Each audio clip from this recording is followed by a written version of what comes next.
Man is governed by the relationship between his subconscious, which is the cause, and his conscious, which bears the effect. The conscious mind impresses the ideas it has upon the subconscious, which takes it and gives us a manifestation in our daily life. As we are not aware of the mystery surrounding the two, all we see is the result bearing down upon us. Since our conscious mind is what processes these results, it bears the effects. However, all we are getting is what we consciously believed in the first place. To be equipped with the knowledge of consciousness and its operating counterpart, subconsciousness, is to have the answers to life at one's fingertips, not just for the betterment of one's life alone, but for the effect it could have on the world. When ideas are given to the subconscious, no matter what the world's view is, it becomes truth to the subconscious. Once it is accepted without any doubt or question, that truth is created. Since power has been given to man to imagine, feel, and have the freedom to choose the ideas that he conceives or entertains, it means he has power over creation, since the ability to control your ideas and feelings is what gives you control of the subconscious, which creates. Neville Goddard describes the subconscious in the easiest way to best understand their workings, as the conscious being male and the subconscious female. The mechanism of creation is hidden in the very depth of the subconscious, the female aspect or the womb of creation. Keep in mind that your mental states or feelings your mind are constantly trying to manifest, because that is their nature. They always actualize your world and events and interactions without any effort of your own. Because that's the law's job. So you don't ever need to improve your manifesting skills, because you can only direct your thoughts, mental images, and feelings. The law does everything for you according to those mentioned just before. This happens constantly. You don't need to be in a special state of mind. You don't have to wait for a special time, because things in itself are not the power. The mind is.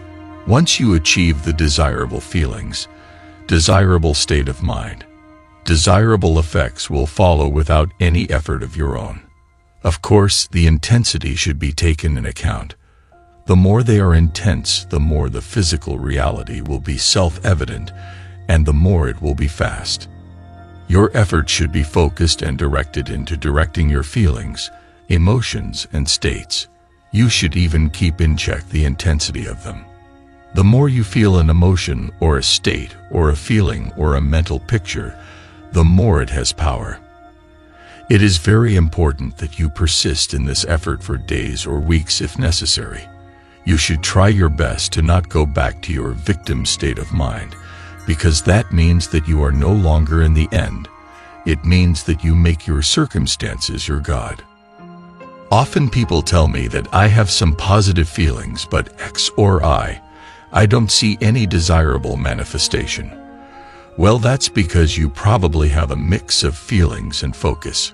You still are trying to fix the reality you take as fact.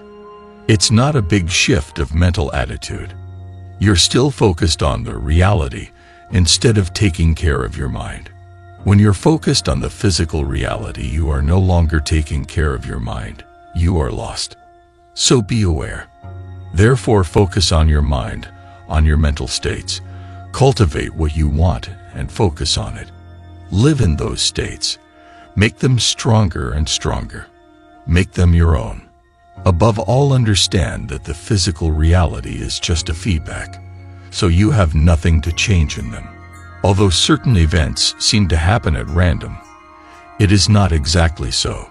Everything that happens to a man is a result of how he is feeling, and how that feeling translates into the subconscious. A few things you must do to make a better life for yourself are: Step 1. Taking control of your feelings. As we have come to understand that the life we live is controlled solely by our conscious, the first thing to do to attain our goal of a better life is to take control of our feelings.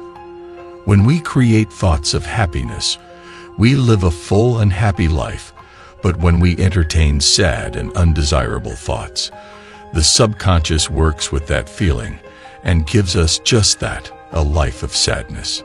Step 2. Letting go of imperfections. To let go of imperfections is to be on the road to perfection. Thinking imperfect thoughts about ourselves or others only makes the consciousness aware of our limitations, which are then impressed on the subconscious. Step 3. Counteracting the negatives. It has been established that every feeling makes a subconscious impression that is then birthed into our existence, but a more powerful feeling can be expressed to make sure the negatives do not manifest. Confessing that you are healthy is better than confessing that you will be healthy. I am healthy is a positive statement, filled with the belief of health, but I will be healthy means that you are not in fact healthy at the time. Step 4. Understanding the difference between wanting and being. Our feelings about what we think of ourselves will constantly dominate what we want for ourselves. In order to get what we want, we must embrace the wanting as though we have already gotten it. We must live and feel the way we would if our wishes had already come true.